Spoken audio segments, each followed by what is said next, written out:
সম্মানিত সুপ্রিয় দর্শক শ্রোতা, দেশ এবং দেশের বাইরে থেকে আপনারা যারা সংযুক্ত আছেন, আমাদের ভিডিও দেখছেন এবং শুনছেন, সবাইকে আন্তরিক প্রীতি শুভেচ্ছা জানিয়ে শুরু করছি আজকের প্রতিবেদনে অংশ নেওয়া এই মিষ্টি আপুটির জীবনের গল্প কথাগুলো তুলে ধরবো। কেন এসেছিল প্রতিবেদনে বিস্তারিত আলোচনা থাকছে। আপুটি দেখতে খুবই চমৎকার, উচ্চতা 5 ফুট 3 ইঞ্চি লম্বা, স্বাস্থ্য ভালো, পড়াশোনা নবম শ্রেণী পাস।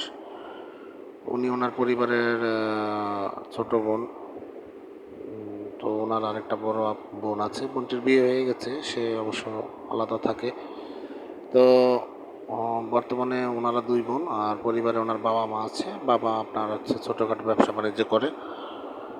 তো এখন ওনারও বিয়ে হয়েছিল, ওনার একটি 3 বছরের একটা ছেলে আছে।